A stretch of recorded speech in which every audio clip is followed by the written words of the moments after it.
Argentina করে, আমি Brazil করি। তো এখন এখান থেকেই মনে বুঝেন যুদ্ধ শুরু হয় যে ছেলে আসলে কোন দল করবে। এটা জার্সির নাম কি বলবো, আর্জেন্টিনাও আছে ব্রাজিলও আছে, তো দুইটা মিলে মনে বুঝেন হ্যাঁ বা আর্জেন্টিনা এরকম হয়ে যায় বা দুইটা মিলাই হয়ে যায়। কারণ কি ওর জার্সি দুই রকমের জার্সি? কারণ তার বাবা আর্জেন্টিনা করে, আমি ব্রাজিল করি। তো এখন এখান থেকেই মনে বুঝেন যুদ্ধ শুরু হয় যে ছেলে আসলে কোন দল করবে। হিউস্টনে রকিং টেস্টি, সীমানা ছাড়াও নিজেকে হারাও।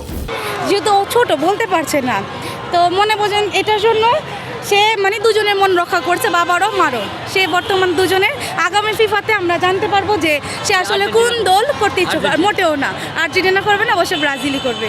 ভাই কি খেলা দেখতে আসছেন? না, একটু অসুস্থ, আসতে পারে নাই। আর তার মধ্যে সে আর্জেন্টিনা বিরোধী দল, সে তো মোটেও মনে হয় না আসবে আরও। তো এই যখন একসাথে খেলা দেখেন ম্যাচগুলো কিভাবে উপভোগ করেন? অবশ্যই মানে কথা কাটাকাটি হয়ে যায়, খুব মানে কি বলবো, ইন্টারেস্টিংও হয়, কথা কাটাকাটি হয়, ঝগড়া হয়, আবার ভালোও লাগে, একসাথে দেখা হয়।